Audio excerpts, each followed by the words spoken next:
People always ask why I explore abandoned places. They think it's for views, for adrenaline, for the thrill of fear.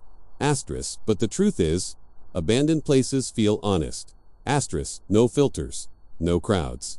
Just silence and whatever's been left behind. Asterisk that night I was exploring an old asylum deep in the forest. Closed in 1989. Condemned after multiple unexplained deaths. Locals said no one should go near it after dark. Naturally, I went alone. Asterisk, the building stood at the edge of the trees like it had been dropped there and forgotten. The gates were wide open, rusted and crooked. That should have scared me. Most places like this try to stay closed. Asterisk, this one looked like it wanted me inside. Asterisk, I stepped through the entrance, my flashlight cutting a thin beam through the darkness. The air felt thick, heavy, like breathing through wet cloth. Every step echoed louder than it should have. Asterisk, the lobby was massive. Paint peeled from the walls in long strips. Broken glass crunched under my boots. A reception desk lay on its side. Drawers ripped open. Paperwork was everywhere. Patient files, names, ages, diagnoses. Some were marked violent, some unstable. Some simply said, "Do not leave unattended." Then I noticed something strange. Every clock in the room was stopped at the same time. 2:17 a.m. Wall clocks, desk clocks, even a wristwatch lying near the desk. I told myself it was a coincidence. It shouldn't have. Asterisk, I moved deeper into the building, following signs that pointed toward the patient wings. The hallways were long and narrow, lined with doors that hung half open. Asterisk, as I passed them, my flashlight revealed hospital beds bolted to the floor, rusted restraints, scratches on the walls along, deep ones, not the kind made by furniture, the kind made by fingernails. Asterisk, some of the doors were locked, others swung open slowly as I walked by. Even though there was no wind, I started to hear something then. At first, it sounded like pipes settling, a low, distant groan. But the deeper I went, the clearer it became. Breathing, slow, uneven too. Chloe. I stopped walking. The breathing stopped too.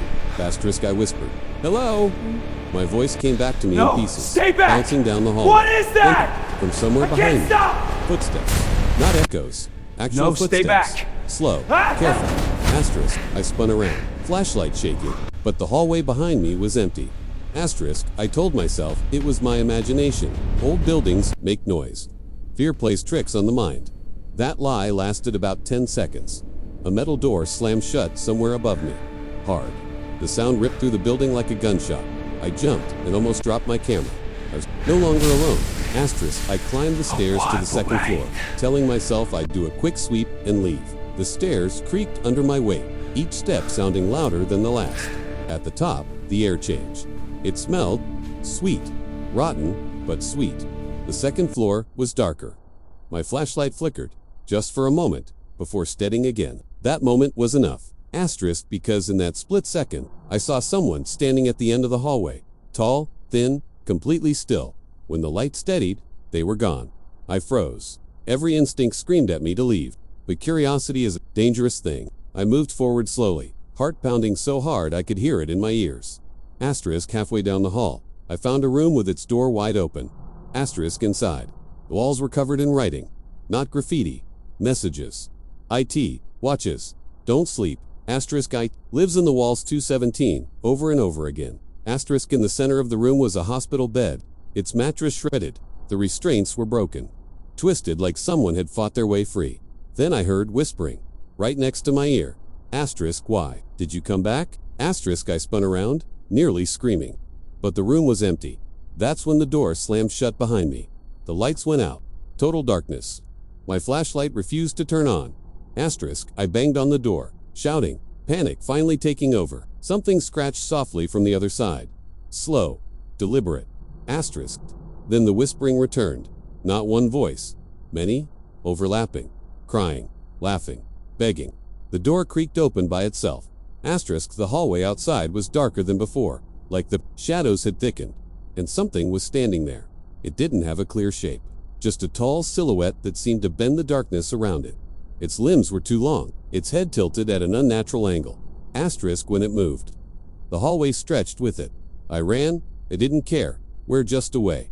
Asterisk, doors slammed as I passed them. Footsteps chased me, matching my pace no matter how fast I went. The whispering turned into screaming. Asterisk, I burst into a stairwell and fell down the steps, landing hard at the bottom. Pain shot through my leg. but adrenaline kept me moving. I limped toward the exit. The lobby looked different. Smaller. Closer. Asterisk like the building was. Folding in on itself. The clocks were ticking now. All of them.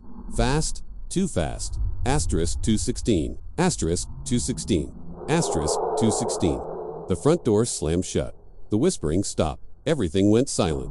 Then the clocks stopped. 2:17 a.m.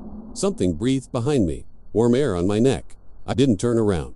Asterisk. I ran straight through the glass doors, shattering them, cutting my arms. Not stopping until I reached my car. I drove away without looking back. I told myself I was safe. I told myself it was over. Until I checked my footage. Asterisk, the camera never stopped recording. Asterisk, and at exactly 2:17 a.m. Something was standing behind me the entire time. I deleted the footage, burned the files. I never went back.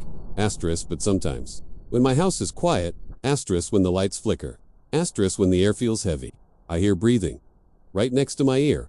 And a voice whispering, "You never really left." The next night, I didn't sleep. Asterisk, every sound in my apartment felt amplified. The hum of the refrigerator. The ticking of the wall clock. The distant traffic outside. I kept replaying the asylum in my mind, convincing myself it was over. That fear had exaggerated everything. Asterisk at exactly 2:17 a.m. My bedroom light flickered. Once, twice. Then it went dark. I sat up in bed, heart racing, staring into the shadows. My phone buzzed on the nightstand. I grabbed it instantly, desperate for light. No service, but there was a notification. Asterisk, a video file. No sender, no name, asterisk. Just a timestamp. 2:17 a.m. My hands trembled as I opened it. Asterisk, it was footage from my camera. The asylum lobby. The same angle as before. The clocks on the wall were ticking again. Asterisks, and I was standing in the center of the room, completely still. The problem was I wasn't holding the camera. Asterisks, something else was. Asterisk. The footage moved closer to my face, circling me slowly. I could hear breathing in the background. Wet, heavy, excited. Then the camera tilted upward. Behind me, inches from my head, stood the thing. Asterisk, its faceor. What should have been a faceor? What should have been a faceor is wrong. Sunken hollows where eyes should be. A mouth stretched too wide, smiling without lips. Its skin looked stitched together from different shades, like it had borrowed pieces from other people. The video cut out. My bedroom door creaked. Slowly. I stared at it, frozen. The handle didn't turn. The door didn't open. Asterisk, but something scratched lightly on the wood. 3 slow lines. I backed away until my shoulders hit the wall. My phone vibrated again. A message this time. He brought it home. The scratching moved higher, closer to eye level. I shouted for it to stop, my voice cracking. The scratching paused. Then came knocking. Polite, controlled. Like it knew I was listening. I didn't answer. The knocking continued, each tap perfectly spaced. I covered my ears, squeezed my eyes shut, counting seconds. Asterisk when I opened them. The door was wide open. Nothing was there. I didn't sleep at all after that. Asterisk over the next few days. Things got worse. Asterisk. Every mirror in my apartment fogged up on its own. Words appeared in the condensation. Asterisk watching. Asterisk I'd hear footsteps in empty rooms. Doors would be opened that I knew I'd closed.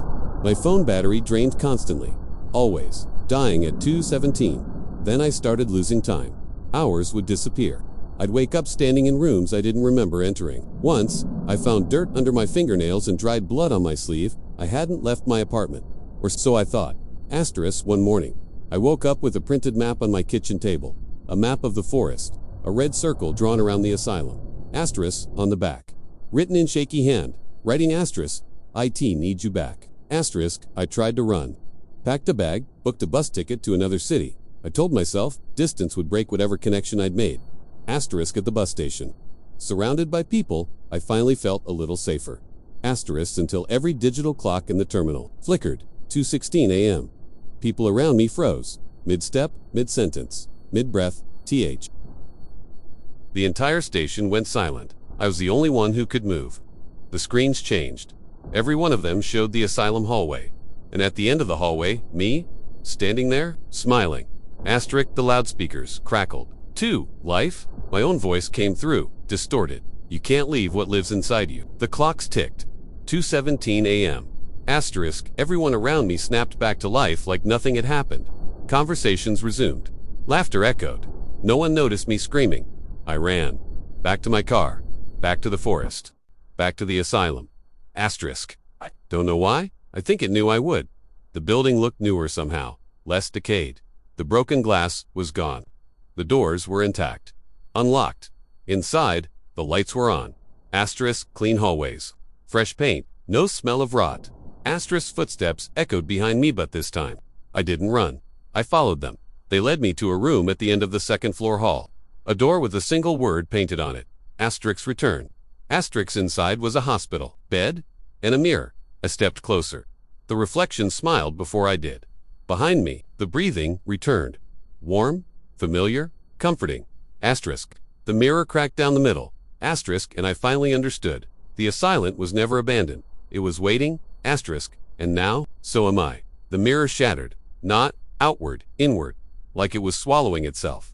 Asterisk, the reflection didn't disappear. It stepped forward, out of the broken glass, standing face to face with me.